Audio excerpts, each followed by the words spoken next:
start. Chair, But I'll, point of order. Is this committee quorum?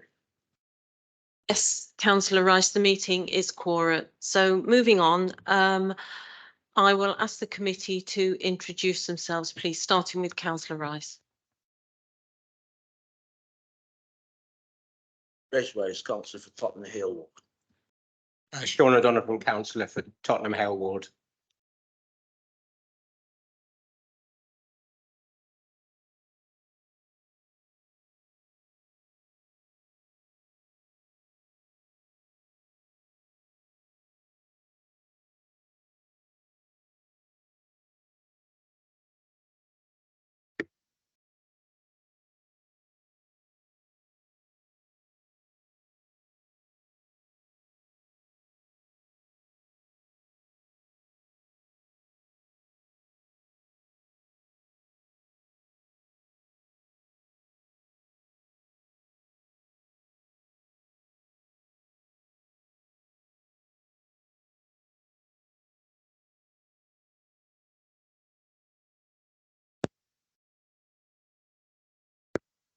Thank you.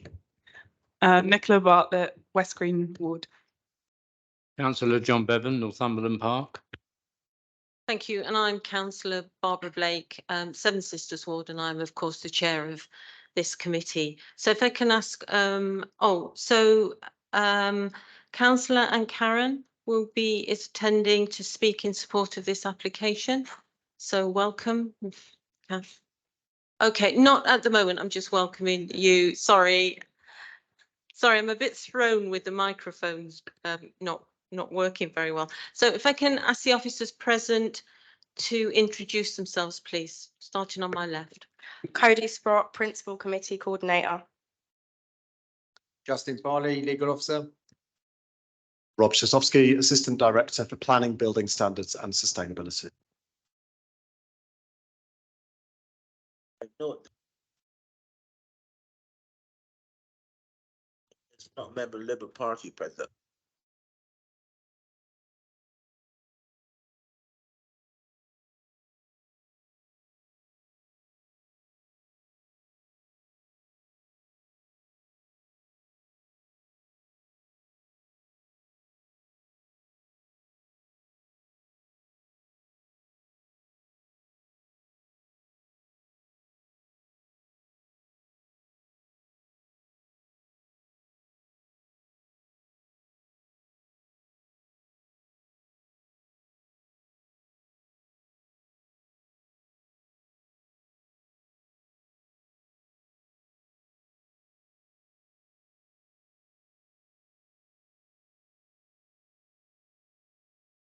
Chair, before I was interrupted by malfunction of the speaker arrangement, could you tell us the position as far as the opposition party is concerned? There appears to be no one from the opposition here. Does that not cause a difficulty? No, it doesn't. We've received apologies and we are quorum. Well, it does. So moving on, if the officers can introduce themselves, please. Robin McKnocker, Head of Development Management and Planning Enforcement. Samuel Huff, Principal Planning Officer. John Mike Rory, Major Applications Team Leader. Richard Truscott, Design Officer. Suzanne Kimman, Climate Change Manager. Thank you. Why do I keep thinking about British Airways just at this moment when all the microphones keep going? Thank you. And the applicant team are here. I will ask you to introduce yourselves when you speak, and we have other officers will introduce themselves when they speak, and we may have some officers in attendance virtually, and they will introduce themselves when relevant. So we're on to item 1, and that is filming at meetings. This meeting is being recorded. All registered speakers should be aware that they will be recorded for live or subsequent broadcast via the council's internet site or by anyone attending this meeting. We're on to item 2, which is the planning protocol. Members and speakers are requested to note the information set out to them at item 2 on the agenda, and that's in the pack. And we're on to item 3, which is apologies. So we have received a number of apologies this evening. We've received apologies from Councillor Emery, from Councillor Ibrahim. Apologies have been also received from Councillor Dunstall and Councillor Worrell, and we have apologies for lateness from Councillor Brennan. Item 4 is urgent business, and we have no items of urgent business. So we're on to item 5, which is declarations of interest. So do the members have any declarations of interest? No? Okay, thank you. So we're on to item 6, which is the minutes, to approve the minutes of the meeting held on the 18th of July. Are they approved, committee? Yes, thank you. So we're now on to item 7, which is we'll consider the planning applications, and that means moving swiftly on to item 8, which is the item the item on the agenda, which is the Civic Centre, High Road, Wood Green. And in the pack, that is pages 1 to 81 and pages 17 to 206. So I won't read out. Chair, can I raise another point? I won't read out the proposal because that's listed in the pack. Sorry, Councillor Rice. Thank you. There was a working party who was looking into this development on the Civic. The working party comprised of members of both parties represented on the authority. My question is, has any of the members who are present tonight, have they participated in decisions making and comment as to the suitability of this project or not? Are they therefore not entitled to be, certainly not to vote, as opposed to not attend the meeting? Councillor, I'm aware that Councillor Brennan has been a member of that party, and her intention is to recuse herself. So that is entirely within her discretion in terms of what she's contributed to those meetings and what views she's offered. But I understand that was her position, was that she felt she would have prejudiced her interest. But I'm not aware of any other members on the committee that have been part of that. Councillor Bevan might have been on it. No. Okay. Sorry? I didn't. He said Councillor Bevan has not answered, so It, give Councillor Bevan. I was not on the working group for the Civic Centre. Councillor Jameson, welcome. Can I just ask if you have any declarations of interest, please? No. Okay, thank you. Right, so we've approved the minutes of the meeting. So we're now on to item 8. Sorry, I'm repeating myself. The recommendation is to grant, and I will hand over to the planning officer to introduce this application. And thank you, Chair. I'll just say a few words to start off. So as you can see, this is a major council development. So members will be familiar with the council's planning protocol, which is in the council's constitution. And there's a section in there about the council's own development. So I'm just going to remind members of a couple of sections in that to be mindful of throughout this item. So paragraph 2.16 of the protocol says that planning applications made by or on behalf of the council will be treated in the same way as those made by or on behalf of private applicants. So I know you know that, it's a reminder. And then paragraph 5.83 talks about any member will take great care in the consideration of applications affecting land owned by the council to ensure that the planning decision is made and seen to be made solely on planning grounds. So it's just a reminder that the debate and decision must be made solely on planning grounds. So that's just my update from the planning protocol, and Sam Uff is the case officer who's going to talk through the presentation. Thank you. Thanks, Rob. Thanks, Chair. Good evening, all. This is an application for the Civic Centre redevelopment and listed building consent in Wood Green. The application will be for the redevelopment of the existing rear car park for the erection of a 3-storey building This will comprise Class E floor space, which is office use. The new building will be linked to the existing building via 2 links.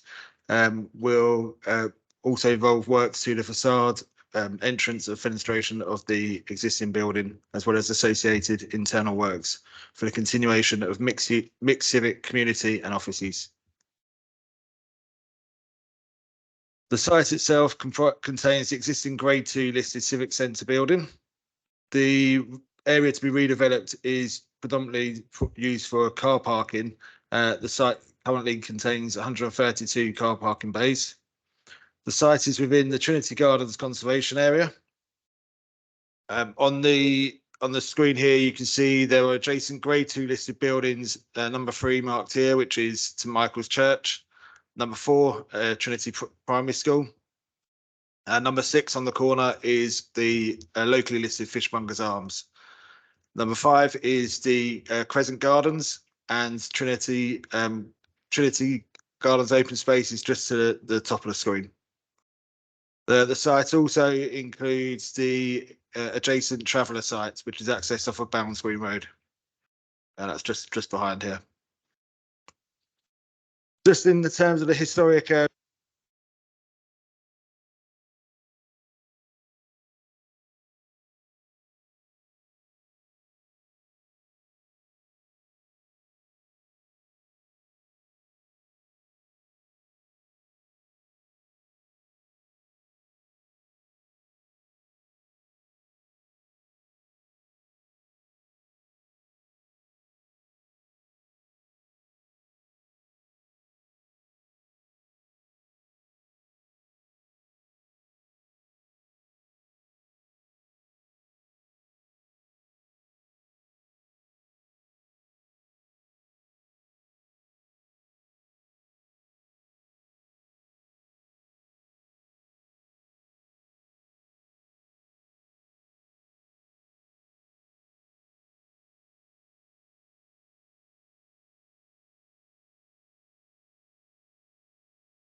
apologies. Good. So as I was saying, the historic vision for the site was for a development to include the larger development to include the auditorium and library, which are shown in the orangey pink area here. The actual development that was undertaken in 1955 to 1958 was actually for the green area only. The Civic Centre itself was influential in its design, and this was a template for other post-war civic centres of similar style. In terms of the listing of the Civic Centre, this was designated as Grade 2 listed in July 2018. Previously, it had just been locally listed. The key areas of architectural interest that were cited are in the listing are the clear Scandinavian influence, subtle architectural qualities, and transparency and modernity. The listing also refers to the generous plan and creative use of space, elegant and consistent application of high quality materials, and the level of survival of key aspects of character. In terms of the proposed development, as I mentioned before, the application is for a planning permission and listed building consent. In terms of the new development, the key area is the 3-storey Trinity building to the rear of the site, which is in the former car park. This will include 2-storey links to the existing Civic Centre, will create over 10,000 square metres of office space, and will retain civic and community spaces. The development will also include comprehensive re-landscaping of the site, the retention of 8 parking bays, which is a lot of 124 bays in total, provision of 136 short stay and 34 long stay cycle parking bays, and there will also be a significant financial contribution to highway improvements. The works to the listed building will include the replacement of facade panelling, windows and curtain walling, replacing the front entrance ramp and steps with a sloped entrance, alteration to the internal plan layout and removal of partitions, improved internal insulation, and internal and external restoration and refurbishment.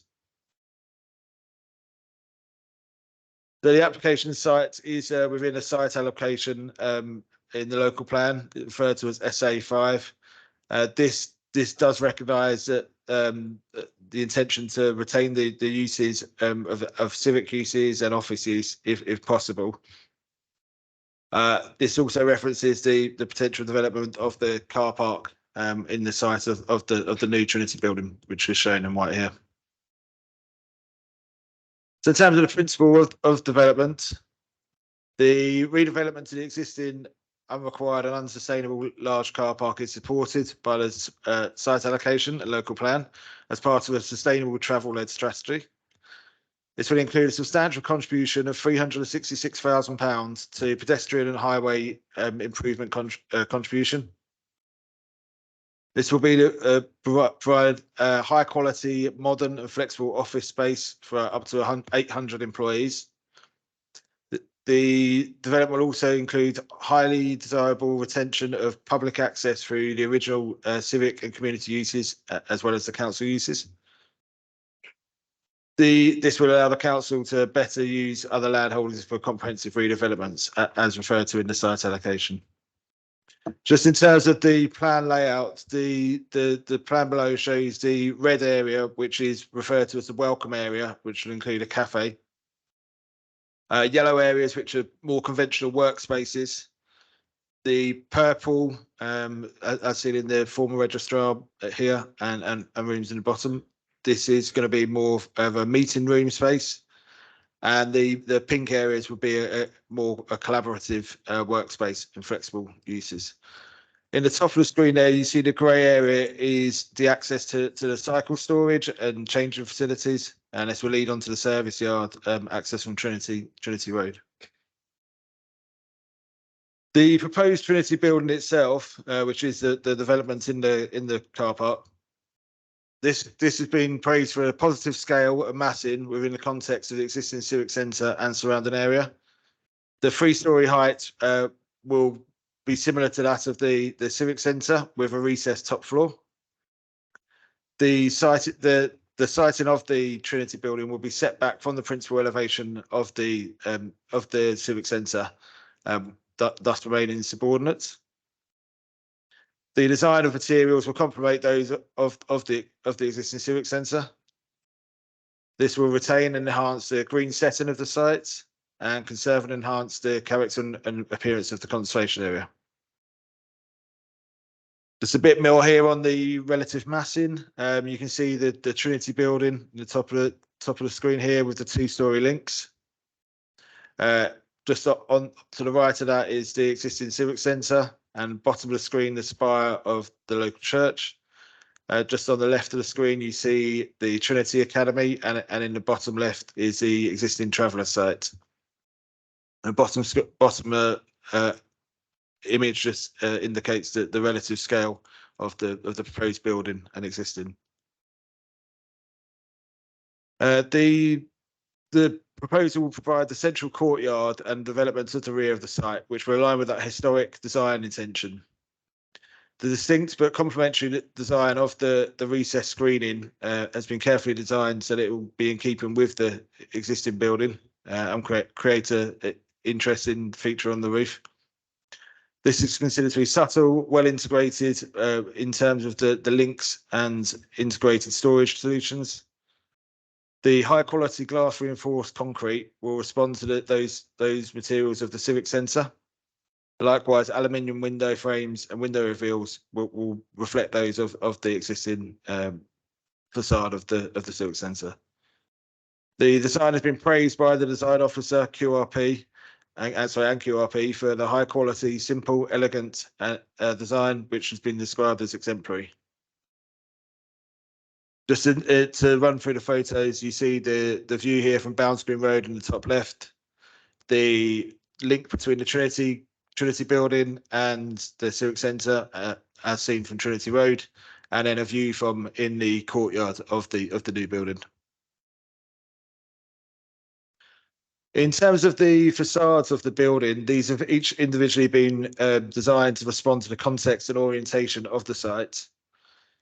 The design has considered passive design measures such as solar control and the use of thin spacing to the adjacent windows, which will respond to solar orientation.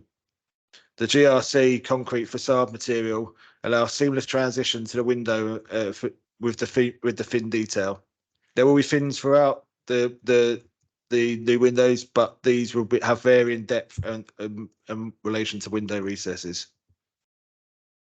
The bespoke high quality appearance and durability of double glazed aluminium window frames has been praised, and the relationship will have a textural design to those of the neighbouring buildings. In terms of the planning impacts, or plan assessment, the key one will be the heritage and planning balance.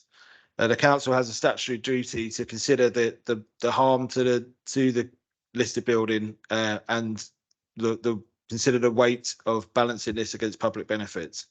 In terms of the public benefits, the main one will be the securing of the structural integrity and long-term use of the building and the site, provision of publicly accessible community and civic uses and a high quality office, retaining original fabric and detail and of significance, significant energy enhancements, inclusive and accessible design, refurbished interiors and exteriors, improved community access, arts and cultural offerings, and landscape improvements and greening.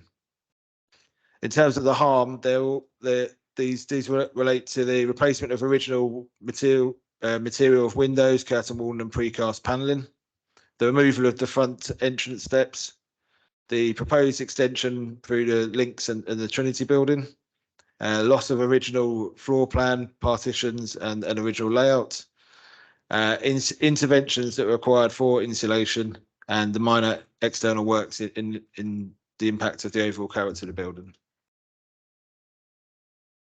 Looking at the listed building assessment for the external, the predominant material is the brickwork, and this is going to be retained and restored where necessary. Where there are the existing precast panels and windows, these are to be replaced with those of similar appearance. The existing precast window panels and windows are in a poor state of repair, containing asbestos, have frame failure, broken open mechanisms, and are all beyond their lifespan. The historic repairs that have taken place have also created a poor quality and patchy appearance to the panelling. The replacement will create significant energy enhancements from the new panels and curtain walling, and likewise the bespoke window frames, which will be similar in appearance, will also have significant performance improvements. The Conservation Officer, Historic England and 20th Century Society all support the development and recognise the need for the required changes to secure the long-term survival of the building. The alterations to the front entrance will involve the removal of the steps and the existing ramp. The Conservation Officer has identified this as having a level of harm from the loss of the steps. These would be replaced by a gentle slope from the highway to the entrance level from the street. The existing ramp and handrails are not original and no longer compliant with relevant access requirements. The universal access that will be provided is a vital part of this as a public building and providing a single point of entrance. The removal of the ramp and handrails will also create a decluttering and a reinstatement to the planting bed and improved landscaping. This will better emphasise the openness of the frontage and the projecting entrance canopy, which is mentioned in the listing. There will also be sympathetic re-landscaping and an emphasis on away from the car travel of the previous use of sites. There's been no objection from Historic England nor 20th Century Society to those alterations. And on balance, the retention of the proposed uses improves accessibility and inclusivity, and general appearance is considered to counsel the less than substantial harm identified by the Conservation Officer. In terms of the internal works, the main alteration to the building will be the alteration to the north wing, which is currently designed in cellular design with small offices off a central hallway. These are not considered to be suitable for modern office requirements and are sought to be amended. This will provide a more open plan more open plan design, which will have benefits of larger capacity and a more spacious layout. The diagrams on the right here indicate a difference in capacity as a result of having the partitions to removing those. Other benefits of the removal include the better working conditions and more comfortable cross ventilation for people using the spaces. The best preserved rooms, which are the three in the bottom corner here, these are have the most important historic fabric, and they will be retained. The corridor, the impression of the corridor will be retained through internal layout and furnishings. The loss is considered to be unfortunate, but accepted as necessary for wider heritage and public benefits by the Council's Conservation Officer, Historic England and the 20th Century Society. A couple of images below show the Waltham Forest Town Hall, which we visited recently, as before, which had a similar cellular design off of a hallway, and now as after on the right hand side. As you see, they retain the columns as we would here, and have a more open plan design. And in the bottom left is the existing cellular design off the hallway that we have in the Civic Centre, and the proposed image for the intervention. So in terms of the internal layout and public access improvements, this will involve the sympathetic restoration alteration of the areas of highest significance within the building. They will provide significant improvements to energy performance both internally and externally. The improved layout, accessibility and inclusivity and public accessible spaces will be enhanced from the development. This will create space for enhanced community activities and civic ceremonies, enhancements to key areas such as the council chamber and committee rooms, and enhancement by creating the welcome area, courtyard and woodland garden. The use will also be kept at the heart of the community and provide potential for community events, art installation and general civic pride. Just a quick look at the welcome area in the internal layout. The bottom picture shows, as you come in through the entrance, the existing colonnading area, which is open, would be glazed on either side and create a cafe welcome space. The area on the side of this will be the retained woodland garden, which will also be enhanced, and that will have improved passive surveillance from the cafe area. and also the creation of the courtyard, which will have a mix of hard and soft landscaping, which will make this appropriate for events and also for flexible working space. The alterations will create improved permeability of the spaces and views onto the landscape areas. And as I say, these will create potential for use for functions and work, and as well as the workspace. In terms of the transport and parking impacts, the site has very good, highly accessible PTAL of level 6. The existing car park is generally just used for casual users rather than essential parking.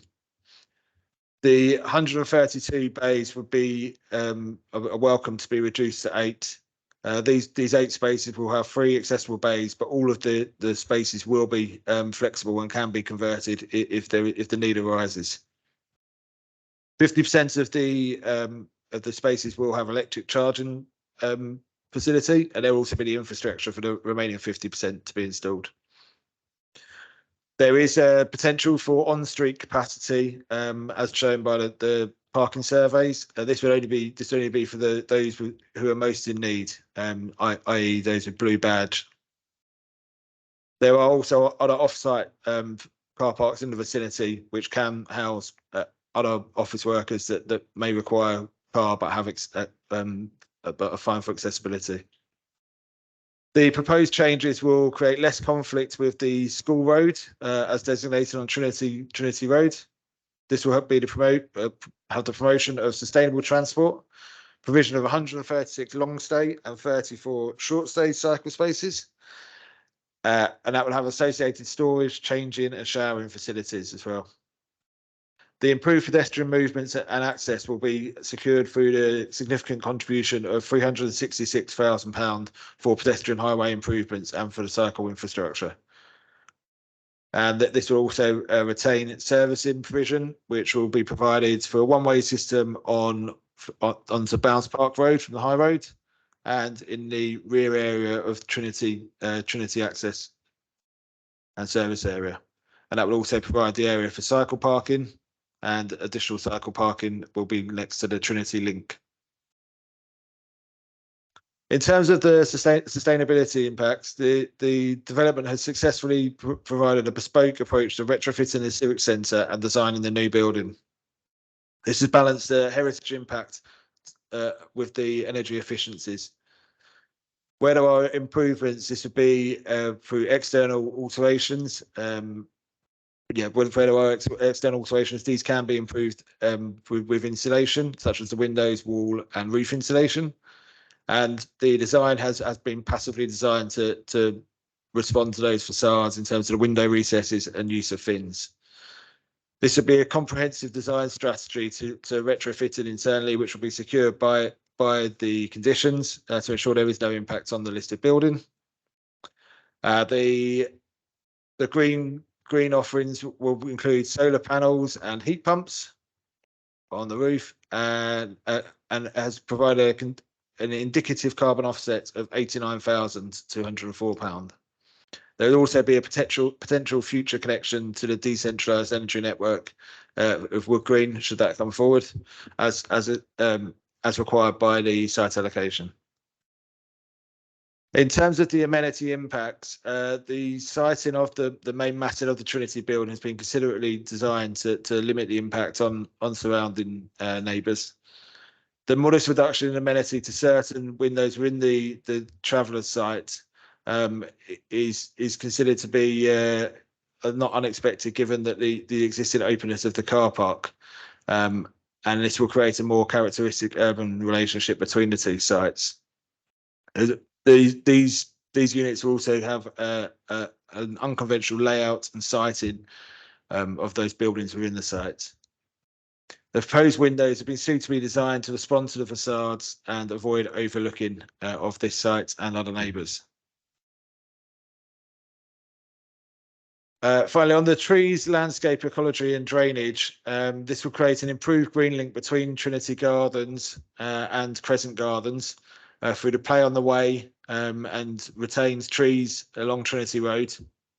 The boundary here will be opened up as well, so this will be more permeable and actually create that as a more usable space. There will be other improvements to Woodland Garden area, and also the improved play equipment and vegetation within there. Retained mature trees will be retained within the site, with only a loss of 6 small trees of low significance, and there will also be 28 additional trees planted, as well as hedgerow. There will be significant improvements to the biodiversity and urban green of the site, which are policy compliant, and there will be use of green roof, swale and permeable materials to aid with drainage. So in summary, the provision of the higher quality civic, community and office facility is welcomed. This will retain the civic and community use at the heart of the community. This will be sympathetic to the listed building, retain and protect the special architectural interest therein. Preserves and enhances the character of the conservation area. Where interventions are required to the listed building, they are necessary and justified, but generally will improve the appearance and preserve the significance of the heritage asset. Significantly, there will be improved accessibility and inclusivity in the design and layout of the building, especially through the universal entrance. This will create a desirable and spacious office layout for up to 800 staff. It's a sympathetic hybrid approach to retrofitting the existing building and energy efficiency for the proposed building. The development will provide a sustainable transport improvement with the loss of the car park and contributions to significant highway improvements. There will be provision of significantly above minimum standards cycle storage, no material amenity impacts, and improved landscape, urban greening and drainage. Thank you. Thank you, Sam, for introducing that application. Members, do we have any clarification questions for the planning officer, please? Councillor Bevan. Yeah, you refer to off-site parking. The only road that I'm aware of that is near is Trinity Road. And I think that's the only road in the CPZ that has some pay bays with a restriction of 2 hours. So please, can you clarify for me where you would suggest other off-site parking facilities will be available? Yeah, the other off-site parking facilities that are mentioned in the report are George Meehan House in here, and in the mall, and a further council M1 nearby. Sorry, Maurice. Yeah, sure, councillor. Within the town centre, there is an excessive car park in Berry Road. Car park highly underutilised. The mall, Shopping City East and West, which staff currently utilise for parking. So I think it will be a short walk, but there's sufficient parking within the overall Wood Green area to support this development proposal. Maurice, could you just introduce yourself for those? Sure, apologies. My name is Maurice Fishers. I'm the Transport Plan Manager for Haringey. Thank you. Councillor Rice? Thank you. In respect of the traveller's site, what happens to that? It can't stay in the way it is now without being shaped and tidied up and presented differently. So what plans are there for the traveller's site? While still out of doors, I did suggest elsewhere that there should be a memorial garden in this development for those who've trod the lonely and hard road and moved on, and both in terms of members of the council and members of the community who give a great deal of service to the community as a whole. So why isn't there no provision for a memorial garden externally? And another thing, this on the west of the Civic Centre building, it was glass and steel, and it was like an oven. If you tried, particularly, I just imagine what it would have been last 2 or 3 days. Very, very hot indeed. So what are the plans that you don't replicate that dreadful heat spells when we have them in the building? Now, what actually is the aspect of the Civic Centre building at the moment which is protected on this grade 2 listing? Because you're talking about getting rid of the steps, but perhaps you answered that and I'll come back later. Yeah, so there's a few points there then. So first off, in terms of the impact on the traveller site, and was it more through the potential development of that site in future? Is that what the answer is? We're not doing anything about the traveller site at the moment, but we might do in the future. Is that what it is? Well, I think in terms of the planned application, what we've done is we've obviously considered the impact on the existing traveller site that is there, but obviously it does allow for sort of it won't stymie future developments of that site if need be. In terms of the actual plans for that site, if Rob wants to come in there. Yeah, I'll just come in there. So obviously we can only consider what's in the red line boundary, and the traveller site is not within the red line boundary, but it is adjacent and the impacts have been assessed. There's no immediate proposals arising from this scheme for that. We can pick up those discussions on that through the local plan process when that comes to the strategic planning committee on traveller sites and things like that. But there's no immediate proposals on the table at all today for the traveller site at the moment.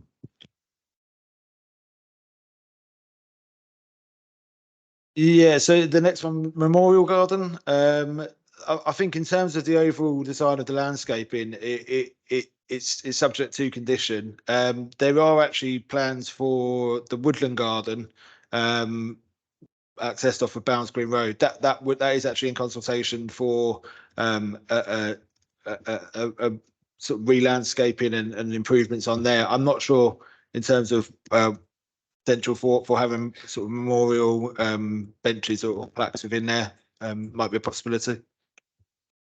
I'm not talking about memorial bench. I'm talking about trees as a memory to those who passed on.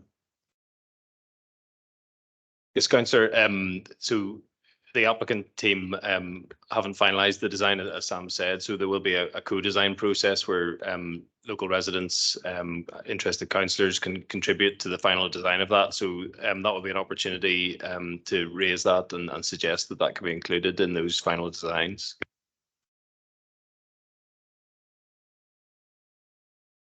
Yeah, on the overheating points, yeah, that was in terms of the passive design of the building for the Trinity building.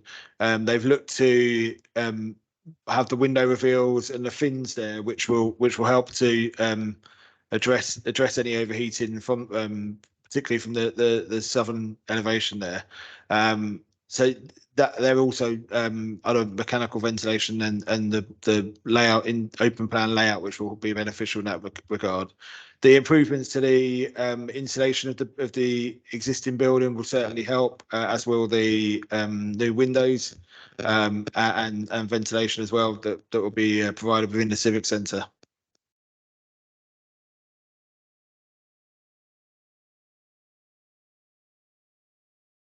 Just want to add to that, if that's okay. So I think you were particularly interested in the civic centre, the existing building, is that correct? Yeah. So the glazing will also be enhanced in terms of its what is called G value. So that means less sunlight comes into the building. So that should help reduce some of that overheating concern. And as Sam said as well, that ventilation rate will be upped. So that should also help with overheating concerns. In terms of what's protected by this grade 2 listed, what is it that's protected?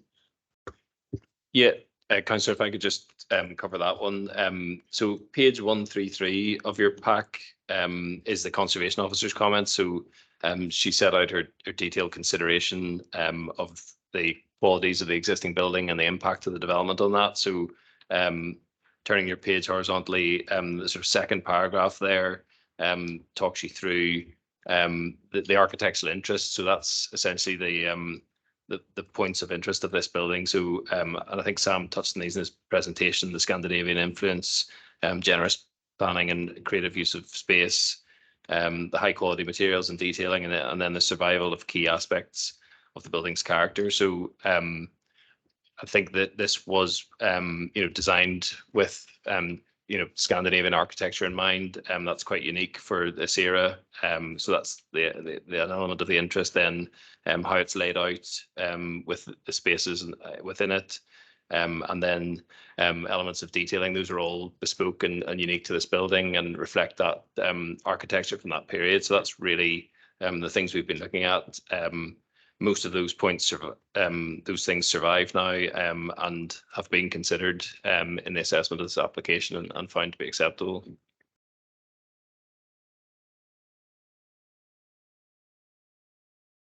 Yeah, so yeah, just to comment on that as well. In terms of what's protected, the entire building is protected by the listing, so it all requires consideration. But also in the previous slide as well, the fact that this was an influential design, the first one after the Second World War, of a civic centre this size, and the influence that had on future civic centres elsewhere around the country, yeah, as an influential design. Councillor Bevan. Yeah, when we visited Tower Hamlets last week, we saw their cycle parking and they had double racking. And they actually said none of the double racking was used because it was dangerous and awkward for the cyclists to get their bikes up onto the double bit at the top. So I'm actually considering moving an amendment to this plan later on that the cycling storage in this development is not double racking, because the message clearly from Tower Hamlets was that was a big mistake that they made. It's not used and it's dangerous for the people who are lifting their bikes. So your comments on that? Yeah, we did see the ones in Waltham Forest as well, which did seem to be they seem much more positive there. I wasn't at the first time it's there, but in terms of the double stacking, it is something that is, you know, perhaps Maurice can come in on the design of that, but we would get the detailed design of that and ensure that wasn't going to be a safety issue. The point on the cycle parking is that there would be 136. I think the minimum requirement would actually be 89. So having the double stacking does allow us to get a much more generous cycle parking provision in here. There is also two cycle parking areas. So there's a double stacked one, which is the red blob on the top of the screen that you can see up there. But also next to the Trinity Link, there is an additional cycle storage area there, and within the first main storage area as well, there is also a space there at ground level for the larger bikes and that sort of thing. So you wouldn't have to worry about moving those up to the top level. But as I say, we will have the detailed design of the cycle storage coming in. I don't know if Maurice wants to come in on the safety aspect. Yeah, sure, Councillor. Councillor, there is a condition requiring it to be designed in line with the London Cycle Design Standard. So there's various different type of double stackers, and one of the issues with double stackers is the space between the aisles, and that's what makes it a bit tricky and dangerous. So I think from the outset, these were designed in line with LCDS, so you have generous space in between the double stacking stand, so you can maneuver. But again, those are secured by conditions, so I'll make sure we run the type of double stackers via the councillors and the committee, and then probably we can have a look at some of the developments in Haringey with double stackers, because we've got a number of residential developments, including Clarendon Square, that has double stackers that do work. So it does depend on the manufacturing type, which we'll have to keep an eye on via the condition. Councillor Jameson. Okay, so we're retrofitting a listed building, and we've used various modelling, and there's a paragraph in the energy lean bit that says that concerns have been raised about the proposed modelling to demonstrate how the building's thermal bridging risks have been modelled. Can someone explain that? Explain that paragraph, really, the modelling involved in the thermal bridging risks and the condensation and what happens when people are actually in the building and that sort of thing. Okay, yeah, so some modelling has been done to understand what the risks might be in the existing building.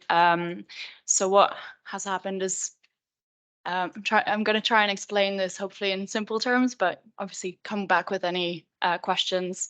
So in terms of internal temperatures and external temperatures, they've been modeled as constants. So it's a steady state condition, as it were. So it doesn't take into account whether the building is fully occupied or not occupied at all. It's a sort of average condition that this modeling exercise takes. And what it does is it looks at what point there is a dew point within or externally of the building. So it looks at whether there might be risk of condensation that is affected by the insulation materials. Hopefully that's a little bit of an explanation, but the modeling exercise takes different types of thermal bridging junctions. So that might be between two walls or with the ceiling.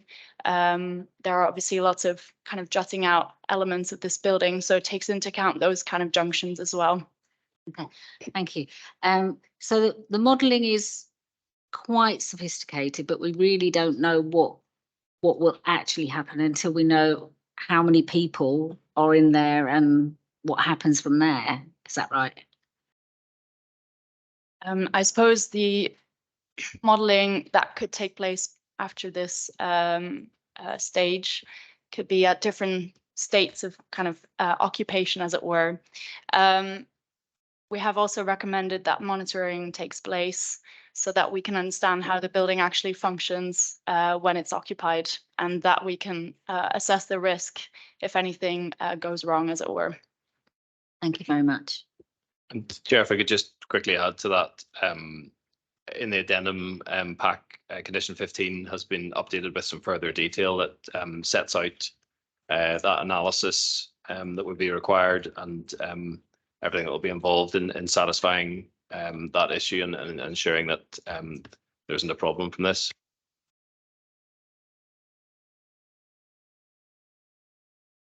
Okay. So are there any more questions? So Councillor Bartlett, please, and then I'll bring you in, Councillor. Thank you.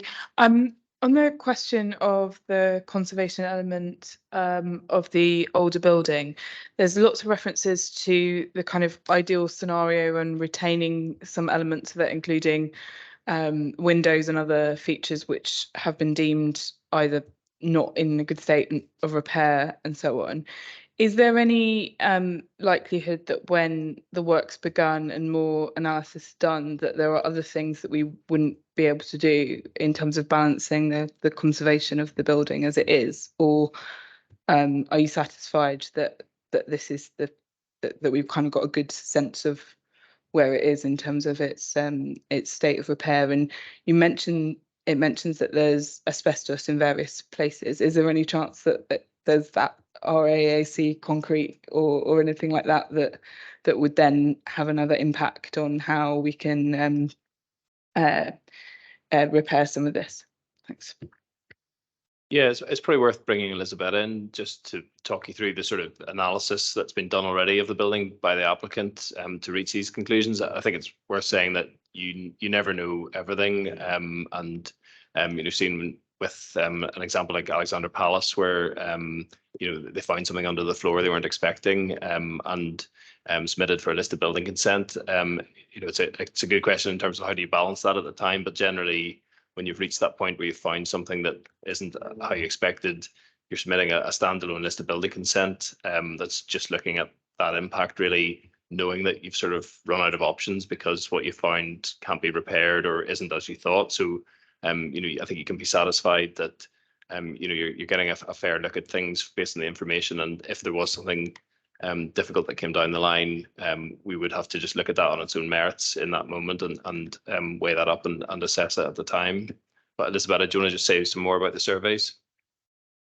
Could you just introduce yourself first? Yes, Elizabeth Totonazzi, Conservation Officer. I think with this specific project, there's been quite a lot of investigation, assessment, analysis, probably more than we would expect with a listed building of this age, and differently from older buildings, we are much less at risk of unforeseeable discoveries. I think it's more a matter of technical challenges in matching whatever component we're trying to replace, sensitively retrofitting, improving any energy performance of the building. So the challenges are not very much in what we cannot predict at this stage, but will be very much in honing the detailed design stage, which we will be able to control and steer at condition stage. So in this sense, I don't think that there are so many conservation concerns for this specific project. Yes, okay. Just another question on the conservation element. There's quite a lot of mention of the steps leading up to the building being quite a key part of it. Have I understood correctly in that there is a balance to be struck between retaining that and accessibility, and in order for us to comply and make it as accessible as possible, there is that just a balance that has to be struck in terms of that? So ideally, we should strike that balance by keeping on the same level the ability to access universally the building and retaining its design features, because we know that its architectural composition is what has made it listable and worked architecturally. In this case, I think the council is trying really to be exemplary on the accessibility side. So the balance is tilting much more than we would usually think, and probably we wouldn't go that way with an older building, where there is also a much more interesting and unique historic fabric to present. In this case, in terms of the historic fabric, we don't have much there to retain. It's more a matter of ideal architectural composition, geometry, aesthetics, which is a very important component of our building.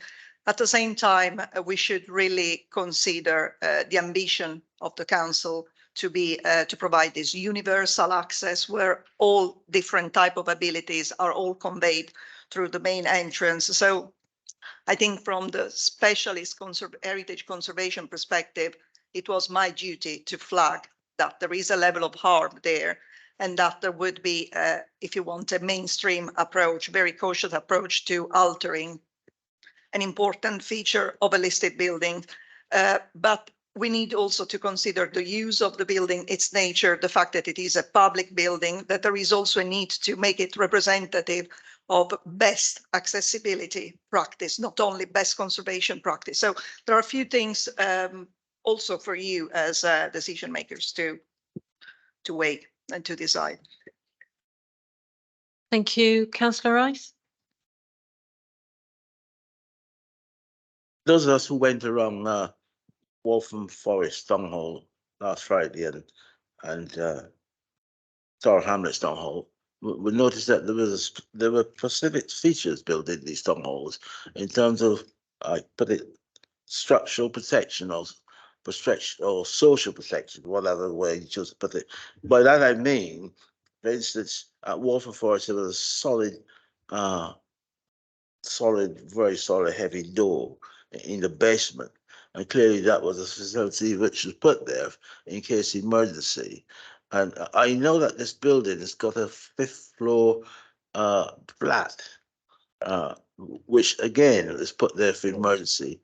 So if the chief executive and senior people couldn't get home after what happened during the day, then there was some place to stay. But I'm not sure. I haven't heard any mention of this. Perhaps it doesn't attract people's attention. But I just wondered if it wouldn't be sensible to build in some facility if things. So if Tottenham is a place that could possibly flood and you couldn't move around, then they would be able to stay there until things improve. Yeah, so the flat you referred to was actually the caretaker's flat. So it wasn't for sort of casual use. It would have been for the caretaker on site. And obviously that's not a requirement of the current building now. Hence why that's seen as more suitable to be redeveloped there. I think just worth adding to that, the building has been designed with security in mind, and those sort of risks have been looked at. I'm sure the applicant team could take a question on more of the detail of that, but you know, from a planning point of view, that there's no policy requirement for that. The applicant team just need to satisfy themselves that that it's secure and safe for use, really. So just hold on. Does anyone from the applicant team want to address that issue about security? Don't want to put you on the spot, I'm sorry, but if you'd just like to come forward, please, could you introduce yourself as well? Thank you.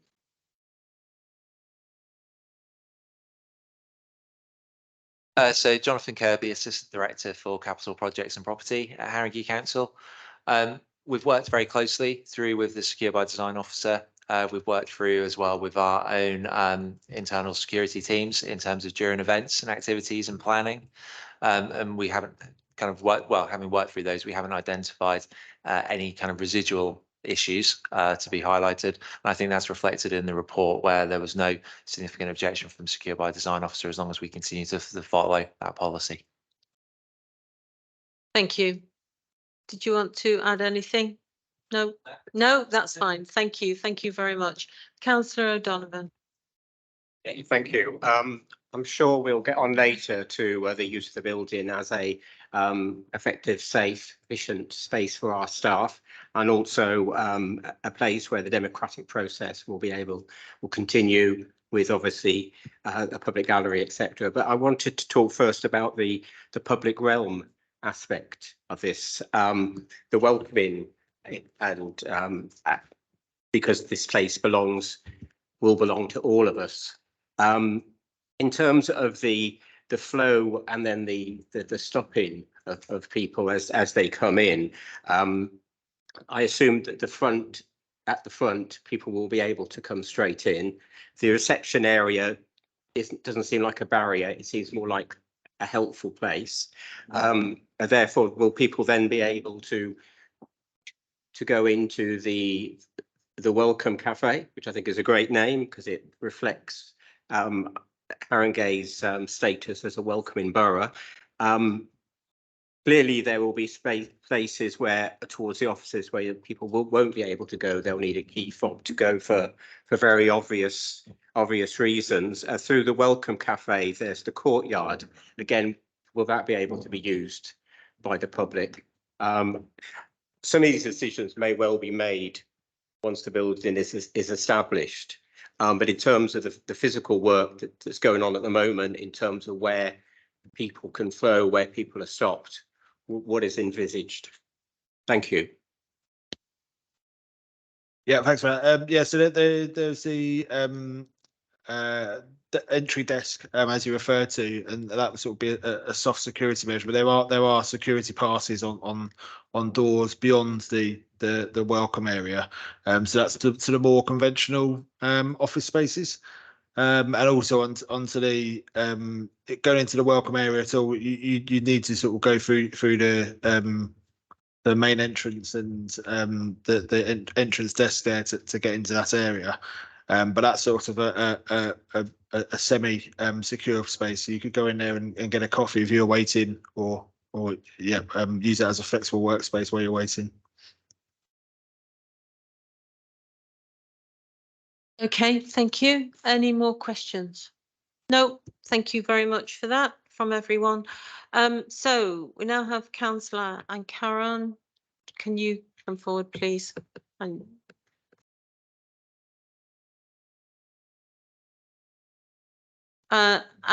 you have you're speaking in support, I understand, and I know, and you have 3 minutes.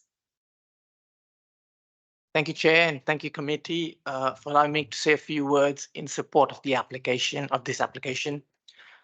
The Civic Centre project has been long in the making.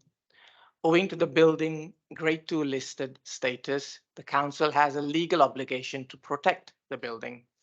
So investment in the building was required in any case, but careful consideration was needed to determine the optimum use of the building to support Haringey residents and to consider the needs of council staff. This project is a once-in-a-generation opportunity to restore this important building and provide a heart of Haringey civic headquarters.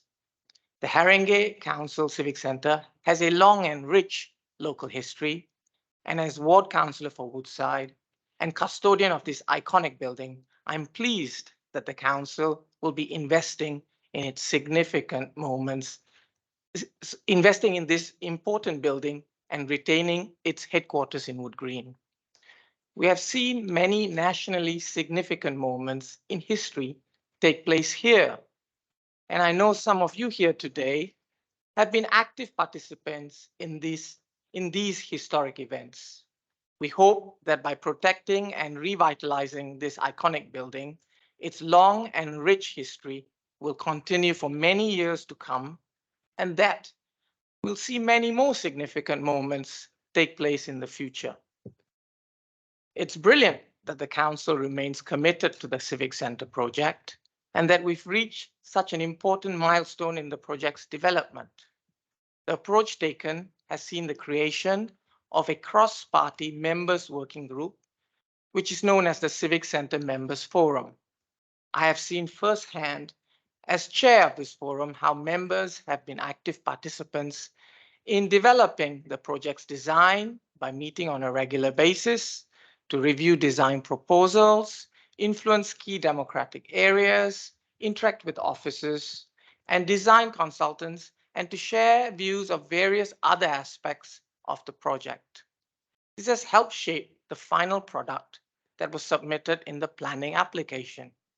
Members will continue to develop the internal design of the building as we progress through the construction phase and into the building fit-out phase.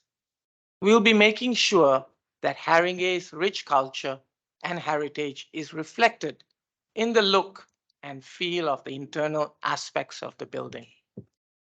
But crucially, the project's development hasn't been left to just members, officers, and design consultants. The council has engaged with residents through pop-up sessions. Can I finish? Yes, you can. Thank you. Exhibitions, the creation of a project website, regular updates via newsletters and social media platforms.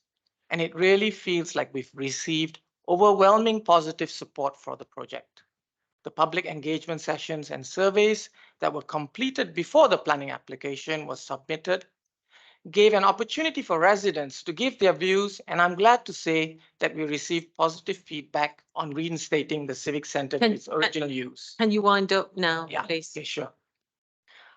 Importantly, the chambers, outside spaces, and the garden will be designed to allow the public to access and use it both informally and for formal events. We're really excited about this project, and we hope you grant permission to refurbish and develop the Civic Centre site that will become the heart of Haringey for this century. Thank you. Thank Sorry, I you. overran. Thank you. Thank you very much. Thank you. So do members have any other questions, please? Councillor O'Donovan. Thank you. Thank you for that. We had an opportunity to see of some of the London town halls, and I'm sure we all did research as well into other town halls, both in this country, also in America and Europe. And there's lots of town halls that have been having this challenge. It's not a unique one to us to try to revitalise, improve and modernise a town hall that needs all of those. And to make it a really vibrant part of the community. One of the quotes that always seems to come up is from Shakespeare, that the people are the city. So maybe you could tell me something about how you may have said some of this in your speech, but how important is it that this civic centre is not just efficient for the people who work there, but also a welcoming space for our staff who we have responsibility for, and also how have you made sure that the democratic process will be able to continue? There's enough spaces for that, enough public gallery, not just for full council, but for committee meetings as well. And just very finally, could you say something about the idea that we will have space for community groups? We have a lot of community groups, campaigning groups in Haringey that need space. The idea that maybe those community space groups will be able to hire spaces, use the civic centre, and so the civic centre, as I said, becomes part of the people. I'm going to invite some of my officers to come So, along and to join me. I think perhaps, yes, Yeah. these are questions more for the applicant, not that I don't want you to answer, but if I can ask the applicant team to come and answer some of those, and maybe you can just come in as well. Great, thank you, Chair. So the idea is, in terms of the wider design for the building, it is about opening up for the community to be able to come in and use the space. Very much the point earlier around some of the access controls and security points was about being able to create that open and welcome space, the central courtyard. So on evenings where there were democratic meetings taking place or celebration events or award ceremonies, you would be able to open up within the foyer area, within the Undercroft area, going out into where the gardens are. So the idea is very much it's about open access, but also flexibility, because buildings will evolve and we need to be able to use them as they evolve and as the needs of the community evolve as well. The steering groups and joint parties have been looking at, in terms of some more of the co-production work that we'll be doing, we'll be looking at some of those ideas, how people might like to use them. And importantly, with regards to some of the landscaping, just to give one of those examples, part of the reason for not finalising the external landscape design is because we wanted very much those people from the local schools, for example, in the primary school, who would be designing that to actually see the benefits of when it came through and use it. Because obviously we are a number of years away, subject to an approval, of being able to deliver that. So very much it's an ongoing part of the journey to be looking at it. In terms of the democratic space in the hall, again, in terms of the viewing, the openness, that's been worked on as well, also from the roadside, so people can see when council sessions are taking place, as well as being in the building from the viewing areas. Just want to see if Ryan maybe wanted to add anything and introduce. Sorry. Ryan McDonald, council officer within the major projects team. So just on the point around the council chambers, the restoration of the chambers has been, sort of a prime focus within the design phases. So we've looked at various options for secondary uses so that it can be enjoyed by the community as a secondary function. So there's the opportunity to sort of max pack it at 250 capacity, but then fully restore the gallery so that for council functions there is still that maximum opportunity for attendances. Yes, you may. Yes. Yeah, thank you. So I just, when we went to Waltham Forest to visit the civic centre there, the one thing that stuck to me was how the residents use the space there. On a good day, over 1,000 residents would use Waltham Forest. And last year, I think they had over 100,000 residents use the civic centre both formally and informally. And that really stuck to all of us. And that's what we've been trying to do, that incorporate here, is to ensure that this building is for all of the residents here and the staff. Thank you. Okay. Did you want to come in?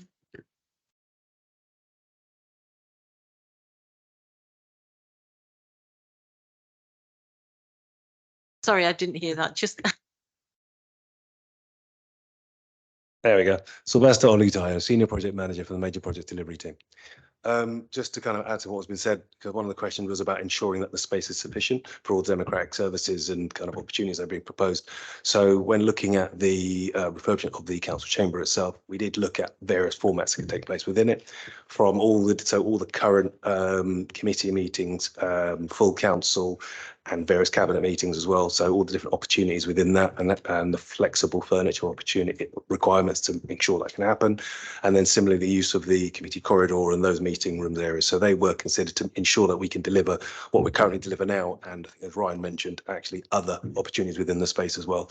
We have also spoken with council's events teams to understand how they may kind of want to use those spaces to keep them as flexible as possible. So we don't or predetermine or kind of exclude other activities that could take place on the site.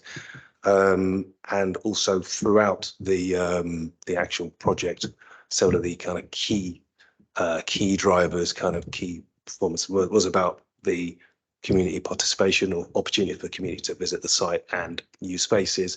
So having bookable spaces within what's the kind of former registrar's area, and how that can effectively be the former registrar's area, be the entrance, be the welcome space, be the woodland space, be the courtyard. So, and even at first floor, taking account the council chamber and the committee's corridor. So these are all spaces that could have that kind of dual use and shared with the community.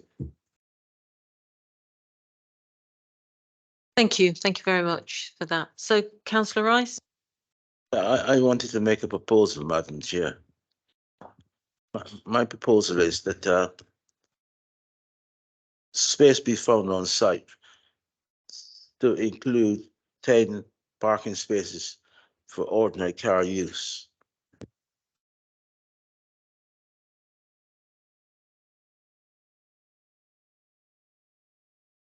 You're saying included on site is 10 parking spaces. That's your proposal.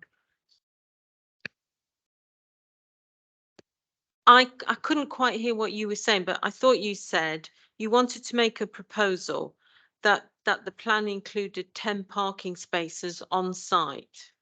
Yes? Chair, if I may, and I think you may want to get some guidance from Rob and Robbie on this, because it's a proposal we have in front of us. So the proposal currently is for 8 car parking spaces. 3 of those spaces are accessible car parking spaces, and 5 are for ordinary spaces. In the future, as part of the travel plan, we may monitor and we may convert for additional disabled car parking spaces. But at the minute, we have 3 and 5. The scheme is fully compliant with the London plan, and it's up to the councillors if they propose additional, but the scheme you have in front of you is fully compliant. We in a location which has got high public transport accessibility. We are securing, as part of this proposal, additional crossings to make sure residents can cross safely to access the civic centre. The car parking will come at a cost of the landscaping and the additional accessibility features that you want. It is not currently part of the scheme. It will require a redesign of the front, and it's not the scheme you have in front of you currently. But I'll allow Robbie and Rob to advise on that. But you have a fully compliant policy scheme. Thank you, Chair. So yes, as you've heard from Maurice, the proposal is policy compliant, so there wouldn't be a policy basis for asking that. Procedurally, you would be looking at amending the scheme. So I think essentially, Councillor Rice, you'd be proposing a motion to defer to go away and produce an amended scheme and provide that. So I think you'd have to take a vote on that motion to defer to amend the scheme. Look, I hope people be realistic with these matters. If you look around, look outside, it's quite dark. So imagine by the winter. We got 57 members. What facilities are available for them? You got to be standing around the bus stop at 11 o'clock at night trying to get home, right? When if you had provision on site, you could use your car and get home quite safely. And it really is pathetic nonsense that you can't provide a few parking spaces. I'm not proposing this is like a racetrack when the derby is on with cars everywhere, right? Just a few parking spaces for ordinary car use, I think would be most appreciated by everybody concerned. And what being put by Robbie in terms of formal putting of the words together, I agree with that. Okay, well, so you've made a proposal. So is there a seconder for Councillor Rice's proposal? Councillor Bevan? Well, I was going to raise the parking issue because I've got concerns, so I would like to amplify my concerns, which are similar to Reggie's. No, I'm asking, is there a seconder for Councillor Rice's proposal, please? No, there isn't a seconder. No, okay. So we don't go ahead with that. So There's a question from you, councillor Bevan. I'll take. Well, I've got some concerns on parking like councillor Rice has, and I previously mentioned about the CPZ in the adjacent roads with the 2-hour limit to stay. And I notice also that the expected use of this centre on an average day is 1,000 people. And I note the London plan has 80% of them coming by foot, tube or bus, which leaves a considerable number that will not be coming by that way, basically. So the provision of 8 parking spaces, of which only 3 will be for disabled people at the beginning. So what's your question, councillor Bevan? Seems to be completely impractical. And I note that there's going to be a parking plan prepared prior to occupation of the building, checking the accessibility requirements of staff. Now, when we went to Tower Hamlets, Councillor Bevan, can I have what your question is, please? when we went to Tower Hamlets, they found that the staff in their office needed 30 disabled parking spaces just for their staff, and they couldn't provide them because it wasn't in their plans, and Whitechapel is a nightmare for parking. So what I'm saying is, when we occupy this building, regardless of parking for the public and councillors, we will need a substantial number of disabled parking bays just for our staff. Staff who will not be able to park in Berry Road Car Park or George Meehan House, they will need to park near the building because they've got blue badges. So I'm seeking an amendment to the parking plans for this development to allow for those estimated use of staff who need a disabled parking bay to be able to park on site. So I don't know how you word that, but that's my thought. Right. So the proposal is that you want a substantial number of accessible parking spaces. This is disabled parking spaces, the majority of which will be needed by our staff working in the building, because 3 is totally inadequate. Chair, if I can just come in on that, and this may be very helpful. If I just want to go to Robbie. Yeah, Chair, I think probably just worth advising on the policy basis there would be for that in terms of, I think we would need to look at the number in terms of what that number actually is.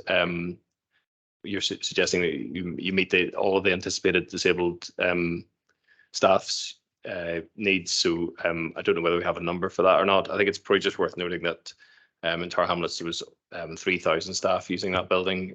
So that's sort of 3 times as much as we anticipate here, if not slightly more. But Maurice, if you can just perhaps talk through the numbers of those in terms of whether there's a policy basis for that or not. So Chair, as I said, the scheme you have in front of you complies with the London plan in terms of the requirement for disabled car parking spaces that you need to provide on site.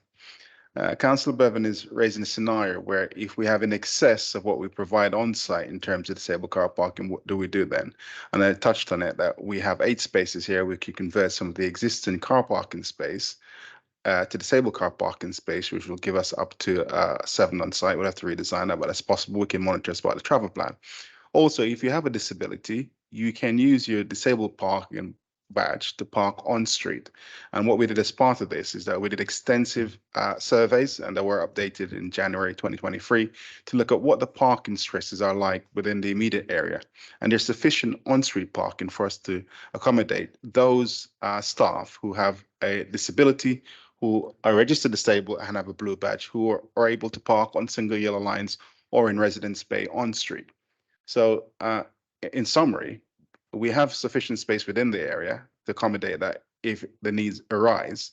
But the scheme you have in front of you is fully policy compliant in line with the London plan and provides the required disabled car parking. So therefore, it is not a policy consideration, but it's something we can amend to as we move forward as a council and the authority who progress traffic management order in the future to cope with this demand if it arises.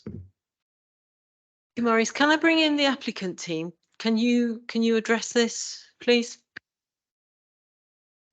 Yes, Chair. So, I mean, part of our flexible working policies as well is also referenced in the report. So again, as the transport planner said, looking at the ratios, our ability to flex those, because obviously the numbers we may have at the moment could change in 5 years, 10 years. So we do need to have that degree of flexibility within the scheme. And I believe that's what we have, both with the provision of parking in the area, but it is something that we monitor, and part of that conditioning is around that transport planning, active travel plans, etc., that we'll need to be looking at. So most of the modelling that we've done based on current numbers, we would agree that we have a compliance scheme that does provide the sufficient spaces. But of course, much like monitoring part of the building for temperature, that will be something that we'll monitor in terms of usage. Okay. So is there a second to Councillor Bevan's proposal? There is. Councillor Rice. Okay. Pardon? Yes, I know you are, Councillor. So you have a seconder. So can we clarify? Can we clarify what's being proposed, please? My proposal is that the number of blue badge parking disables be reassessed and re-provided as the reassessment shows as needed on site. All right. So So yeah, and just to clarify, so the motion would be to defer the decision to look at and reassess the blue badge parking and provide that on site in accordance with that assessment. okay. So we all understand that then. Okay. So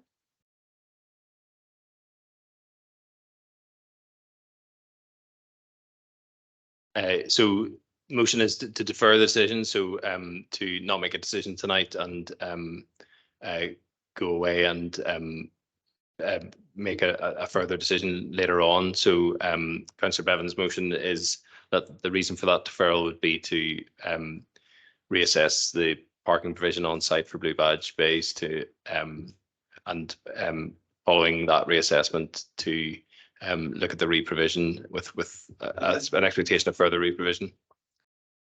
Just blue badge, yes. okay. All of those in favour of the proposal, please show. Thank you. That's 2. All of those against, please.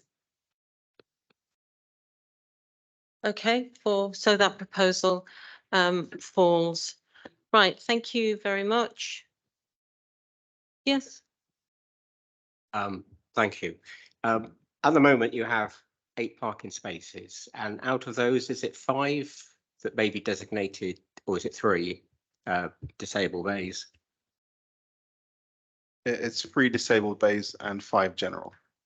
Okay, so within this planning application, and if you realise that things have changed, are you able to increase that number up to a maximum of 8?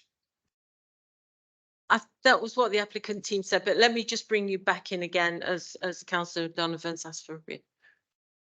Yeah, as we currently have, as Maurice explained, there are 3 designated disabled bays.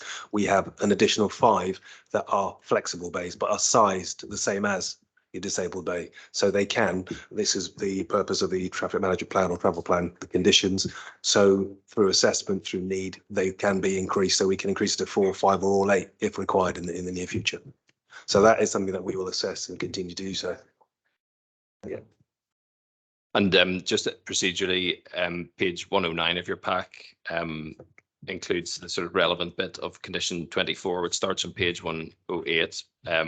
So Roman numeral 4 says about the allocation, management and enforcement of car parking spaces, prioritising blue badge holders, then other impaired staff, then others, as part of a dynamic strategy to prioritise use and minimise redundancy of spaces. So that's a mechanism that essentially will constantly assess the need and allocate those spaces accordingly. Okay, thank you. So we'll now move to the recommendation, and I'd like to ask Robbie McNaughton. Chair. Sorry. Questions that I'd like to ask the applicants. The applicants haven't actually done an introduction to the scheme yet. Well, they haven't done an introduction because there aren't any objectors. So I have brought the applicant team in to answer questions that have arisen. I thought that we come to the end of the questions now. Who are you asking the questions to? Or to the applicant team. Okay, all right. I mean, they're not serious questions. They're just they're observations, really, from visiting Waltham Forest and Tower Hamlets. So the reception area where the council staff will be meeting the public, I noticed when I went into Tower Hamlets, it was totally open. There were no screens, no COVID screens, nothing, which are basically a hindrance to really good communication. So I'm just seeking confirmation that our reception area will really be open with no screens, etc. And also I noticed when we went into Waltham Forest, the reception area was really poorly lighted, like it has fashionable low lighting, which I don't think is appropriate for an area like that. I think lighting like this is much more suitable for the average person who goes in. And also, some of these are really minor points, but I mean, echoes. We're not going to get a new building, and then when we start to have a meeting, we're going to have echoes that need to be dealt with. As I say, so some of these are really minor points. And then ventilation. I mean, air conditioning is not really a green way of working, is it? I did see in this report something about windows opening and ventilation. So is the ventilation for the whole project basically going to be by open windows, or will there be any air conditioning? And then my last point, which is about parking more, when all these people come by Uber, etc., is there enough space for these vehicles to pick up people, drop off people, you know, somewhere at the front or wherever? So they're the sort of extra points that I was going to raise just for clarification, and hopefully that you note what I've said. Thank you, Councillor. Taking the frequency, yes, in terms of the open accessibility, that is our primary design feature around the reception area. So no plans at the moment in terms of COVID screening, but of course, any government guidance changes in any future, we'll have to take that retro opportunity. But no, keeping very open. In terms of the lighting, we've worked very much with, apart from all the modelling internally, working with our architects and technical designers. We'll make sure we've got the right level of lux levels that are coming in, and pretty much working with the access forums as well to make sure around that, because that's obviously as important in terms of the lighting levels as it is with the painting and the coding. Acoustics, very similar. Again, internal modelling has been looking at some of those, and also part of the stage we're now going into, which is the internal finishes and features, because that does make a big difference as well to buildings and what we're doing. But we are not envisaging anything from the modelling at the moment that shows in terms of acoustic elements. Ventilation, in terms of, Brian, if you want to comment on that, but there's a mixture. Yeah, so you would have noted in the report that there's the combination of mechanical ventilation, and then with the removal of the internal partitions in the north wing, you can open windows to allow cross ventilation in the north wing as well. So it's that combination of both, but it wouldn't be that it's solely reliant on windows opening. Obviously, wouldn't be able to cope with that in summer months. And in terms of the drop-off, we don't envisage having the frontage with a kind of pull in, pull out, because it's very much pedestrianised for people to be coming in terms of safe and accessibility. But I think, again, just referring back to the work earlier with the parking spaces, we have a compliance scheme that will take into account modes of transport and how people will be getting to the site via public transport, via taxi, Uber, whichever, or drop-offs. And the scheme at the moment, as you say, is compliant with what we've provided. Okay, thank you very much. So are there any more questions? No. Okay, thank you. So we'll now move to the recommendation. I'd like to ask Robbie McKnocker to confirm the recommendation with a summary of any changes. Thank you, Chair. So members should note several changes to conditions and obligations in the addendum. Recommendation is to grant permission subject to the changes in the addendum and an agreement between the relevant directors in lieu of a section 106. Thank you. Okay, so we'll now move to the vote. So all those in favour of the recommendation, please show.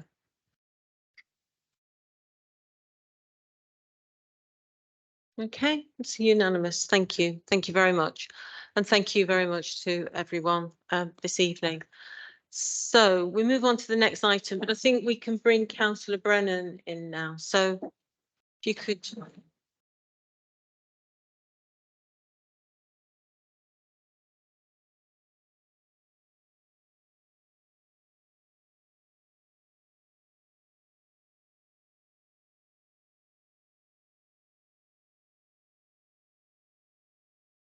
Okay, thank you. Welcome to Councillor Brennan. Thank you for waiting. So we're now on to item 9, which is update on major proposals, which is pages 20. Oh. Sorry, Councillor Brennan. I just need to ask if you have any declarations of interest.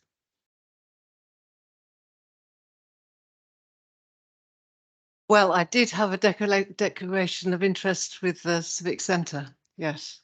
Yes, that's why you. Yeah. Yeah. I had to okay. recuse myself because I was on the members forum for the Civic Centre. Okay, that's adequate. That response, is it? Do I need any other response? No. Okay, thank you. Okay, so we're now on to item 9, update on major proposals, which are pages 207 to 222. So this is just to advise of any major proposals in the pipeline. I'll pass over Robbie McLaughlin. Yes, I'm happy to take any questions on any of the items.